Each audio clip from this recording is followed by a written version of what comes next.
Hi, Lisa. Lisa, I'm so happy that you are joining us all the way from Portland. It's so amazing. How is Portland today? We are doing great. Thank you so much for having me on today. And yeah, everything's going really good for a Monday.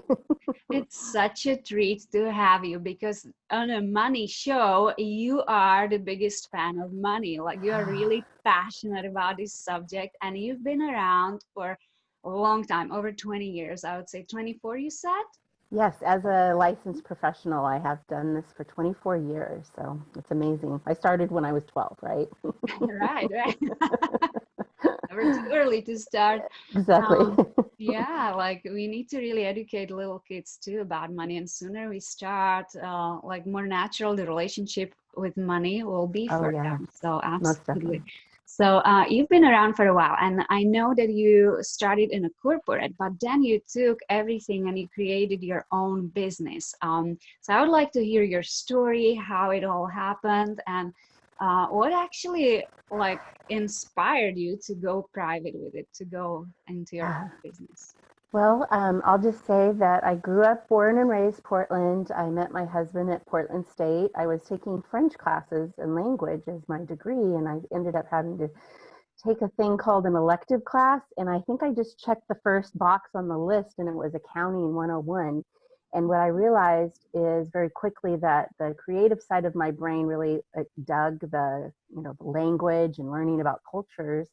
The other side of my brain was very much geared towards numbers. I really enjoyed math, and I really enjoyed things that had balance, or you could discover the errors very quickly, and accounting gave me that. So jet propel myself forward. I ended up working for First Interstate Bank, and it was before it was Wells Fargo.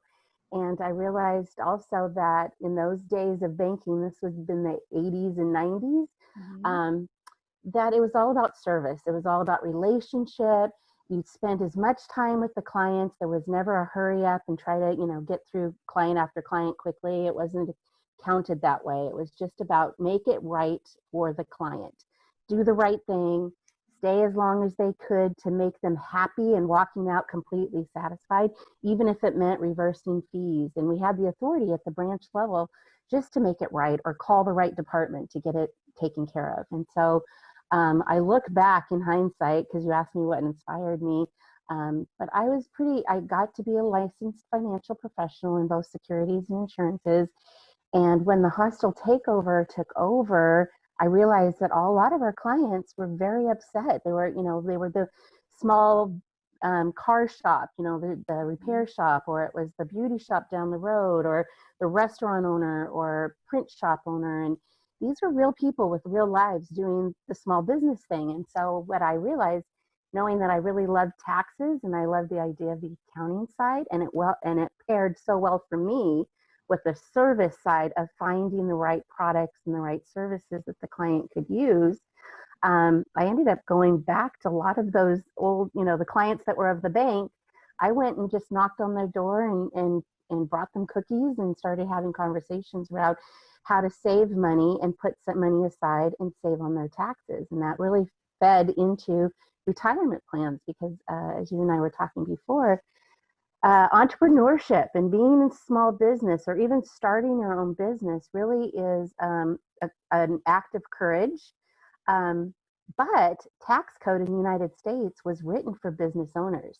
Mhm. And sometimes we think, oh, it's the big multi-million dollar corporations that can take the tax breaks, when in fact it's just scalable to wherever that person is. And so there's plenty of tax codes that don't necessarily always get utilized, and it incentivizes us to find those resources and be able to start our own practice. So again, jet forward, I just turned 50 years old, and this was 6 years ago. And a colleague of mine, not a lot of women are in this industry, and so in the branch office that I was at in downtown Portland, there was one other new representative who was a woman, and she was my age. And I was really excited because I was like, oh, good, somebody new to talk to about shoes. And she was gorgeous shoes. So anyway, we developed a really strong relationship. We started working together in joint work and just working together with all of our clients. and it became just really a lot more fun. It kind of revived me to want to mentor her, but also just have a lot of fun with a person that you really like and trust. And so it ended up being that she dragged me kicking and screaming to this networking event. It was all women business owners, and there's a lot of other financial planners and advisors in the room. And I had put some money towards a children's charity, not realizing that a ticket for every dollar that I put in created a ticket that they would pull out of a bucket, and I would be pulled up on stage. And I got pulled in the first draw, and I was like just mortified. I was so scared. I was like, how did I get myself into this? I was like, I don't want to go up there. And it was lights and cameras, and they had this huge stage and music, and I'm like, oh God, what am I going to do? And so petrifyingly, I walked myself like I was walking in cement up to the stage, and all I could think of is make them laugh and get the hell off the stage. And I looked at this microphone, I looked out over these seas of women looking up at me, and all I said, to think that I could think of anything to say, I said, ladies, we're all in business. We're all making coffee dates and lunch dates. I mean, we even go to the bathroom and talk about money in your business. Why aren't you talking to your financial girlfriend? I'll be over by the wine bar later. And I just got off that stage as fast as I possibly could. And what it became was a tagline, because I was their financial girlfriend. Like, I'm all about the finances. I'd been in the industry at that point, like 17 or 18 years. I already have all the knowledge and the resources. I'm an independent broker, so it does not matter where they start or what products they already have. Generally, I can help be that representative for them. And we can just start staking the ground now and start making their dreams and the goals that they have, tie it back to what their money sources are. And so with that in mind, I started the company literally May 1st of 2017 is when we officially got everything opened as my own financial planning firm.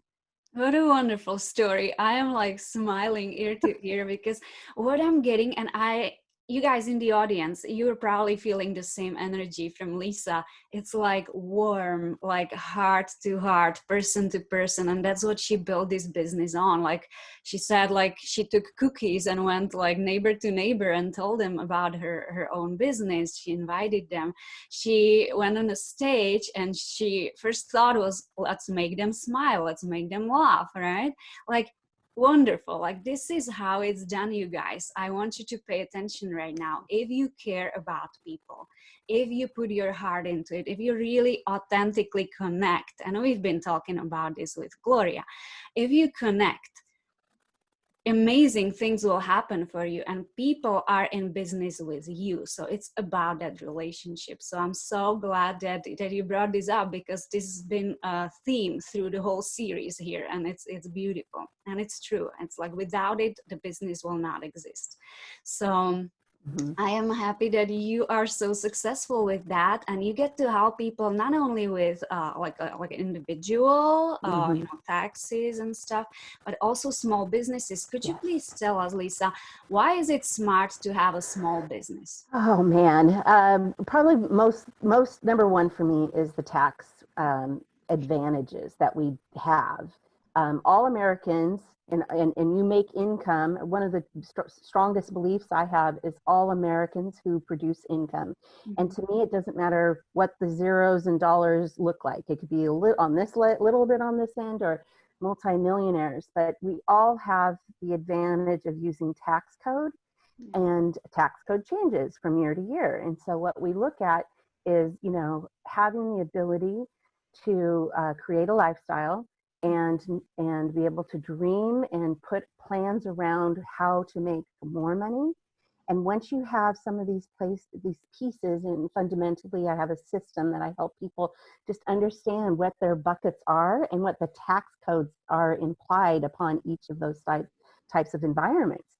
And once you know that you have a good, strong foundation, and that is, money in reserves. Now, you can't start out that way, right? When you first start your business, but having access to cash or having the ability to generate more and fill up your buckets if you have to use the money. So what we look at is the taxes is really the biggest advantage that you have in the United States when it comes to starting your own business. Yeah. Yes, and you always hear it, you guys, like if you have W-2, you make your money and you give part of it in taxes away, right? But when you have a small business, and it could be a combination, it doesn't Yes. mean that if you're watching this show and you are a lawyer or a doctor and you are passionate about what you studied for so long and what you do for a living, or you are a hairdresser and you love cutting hair, right? Like if you work for someone, why not start something on the side? You don't have to go like, oh, let me drop my career and let me move into business now. You could have both. You can have, you know, Well, I say your that's career and actually having W-2 and something on the side hustle, as long as you're keeping track, yeah. it's really tax magic to me because you get to generate more income on the side hustle and you could somewhat future pay if you know what those numbers look like. It's a calculation. It shouldn't be like I'm guessing at how much taxes I should be paying. So having the right person in your corner, like having a tax person or a CPA, but having a financial girlfriend or somebody who understands tax code and how it applies to day-to-day dollars is just as important.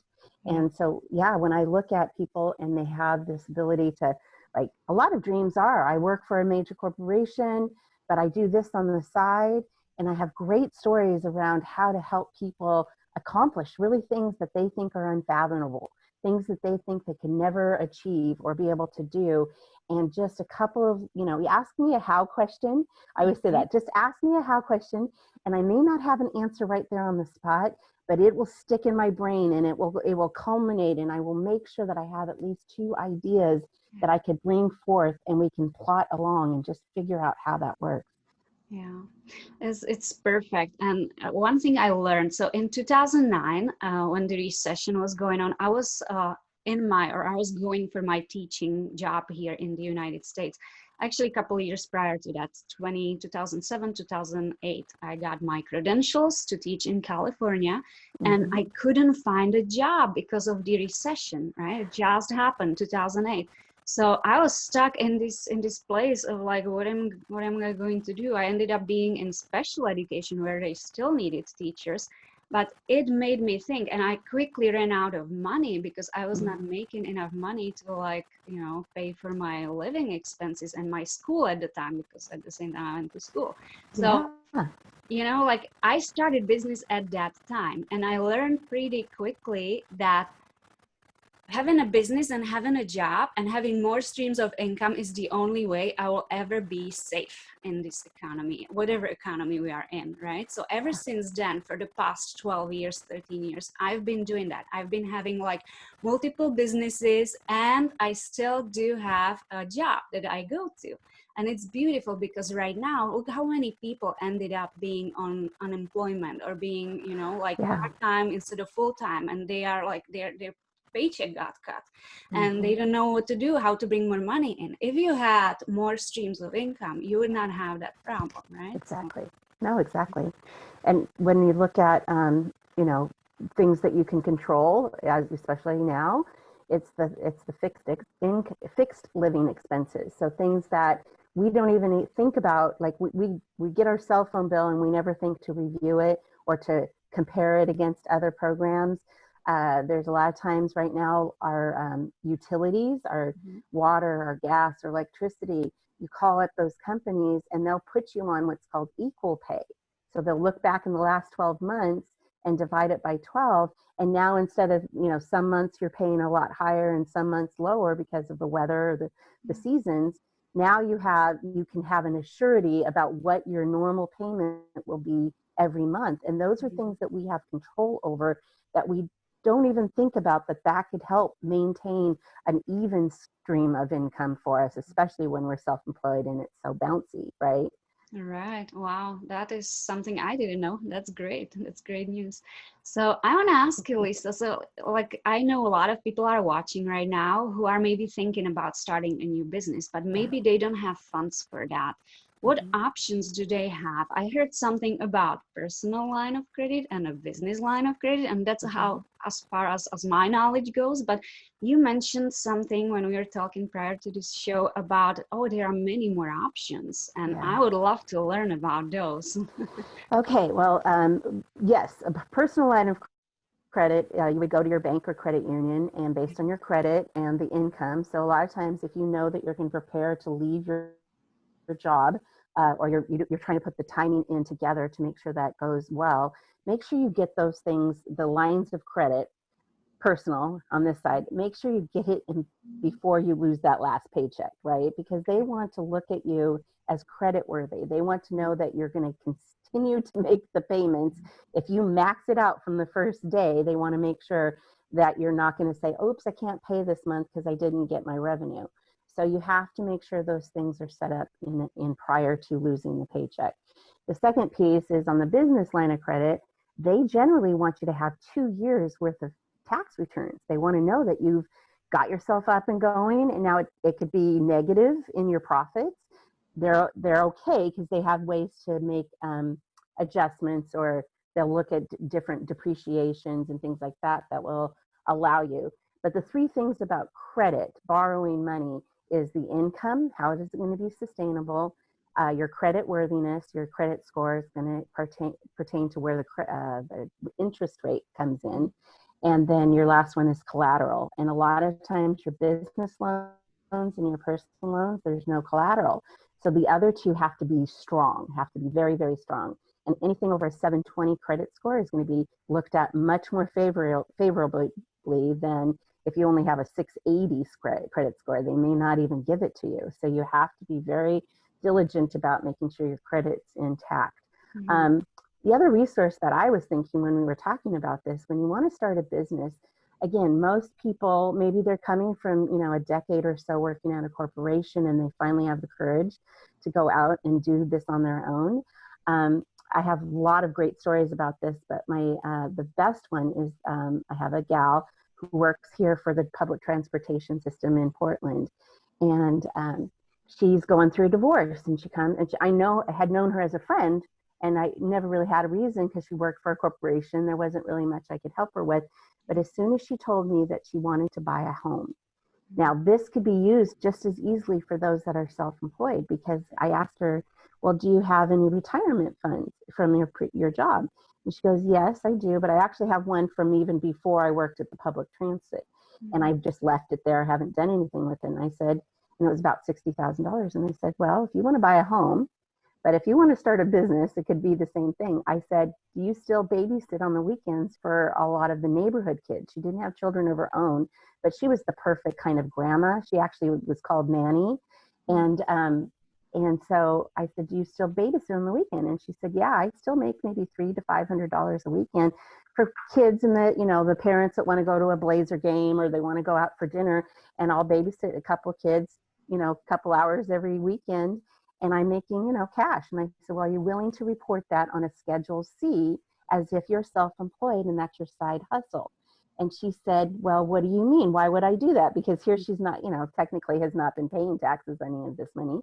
I go, well, listen, if you're willing to report it this year, then we can show you as being sole proprietor. It's under your name and your social security number when you go to your taxes for this tax year. But now you have to count up all the money, and maybe even put it in a separate checking account just so we can keep track of it. And now you get to write things off. Now you get to go buy the toys, the diapers, and the backup supplies that you might need for babysitting. But now you get to write those off instead of just take it out of your cash. And we can take your old 401k plan at that old previous employer, not disrupt the one that you're already participating in, right? And we can roll it into a 401k solo plan. It's under 401k code, but as long as you don't have any employees and you're the only person in your business, and it could be for husband and wife, it could be for spouse, but you roll it into a 401k solo plan, and now you have the provision to borrow up to 50% of what's in that. And if you use it for a primary residence, wow, then you get to pay yourself back over 15 years, and the current rate is 5%. So that's actually even better than going and get a personal loan for 8% or a business line of credit for 12%, right? Yeah. So a lot of times we have resources that are kind of just sitting out there, but we don't really look at them as part of the whole picture. And that's really how comprehensive financial planning to me means we look at every aspect of those dollars and how they can be optimized or utilized in a more efficient way. And you could borrow from yourself essentially to do the same thing that she did to buy her home. You could have $30,000, for instance, sitting there in reserves if you need to use them to open your business. Wow. See, I had no idea these things even exist. That's why you guys need financial girlfriend. That's why you need Exactly. Lisa. Everyone needs a financial girlfriend. Everybody does. Yes. Yes. So Lisa, please tell us, you brought a gift with you. What is it and how can we use it? Yeah, we have, so we do Monday is our Money Hack Mondays. And we have our website, which is the whole name of the company, myfinancialgirlfriend.com. Mm-hmm. On the home page at the bottom, you can get a free handout, and it's called the Top 15 Money Hacks. And it's really, it says some of the things that I said about, making your utilities the same, or how to pay off credit cards faster than the credit card companies want you to know how to do, or look at your and review your bills, like your insurance plans. Anytime that things come up for renewal or you're passing over that year mark, then it's time to review. And so we look at all of the different ways that we can, again, kind of just bring those dollars back into our cash flow, because the more money that we help people find, and on average, just with some of the things I've mentioned, we usually help people find $300 to $500 extra a month in their budget without them not going to get a mocha or going to the movie. We can't go to the movies right now, but doing something extra. It's just the fixed things in our monthly budget that the bills always show up, and nobody really, they kind of set it and don't think about it anymore, instead of like, let's make sure we're generating more cash for that family or for the business owners, because business owners run into the same thing with fixed expenses. So yeah. Priceless. I'm like, oh my gosh, I can't wait to tap that button and download Yes. it. You guys, I am so excited about it. 15 hacks. It is going down. It's our top 15. So we Top actually, 15. So you have and we'll more. keep switching them out. But yeah, you can certainly send us your email. It just asks for your name and your email, and we'll get that sent out to you directly, and then you'll have our contact information. Yeah. Yes, I'll do that right after we finish talking. So thank you so much, Lisa. This was so informative and so helpful. If you guys have any questions for Lisa, please reach out to her through that button underneath the video. And we hope to see a lot of you around our Linka with Linka community, Lisa. Thank you. I'm looking forward to it. Thank you for your time. Have a wonderful day, my dear.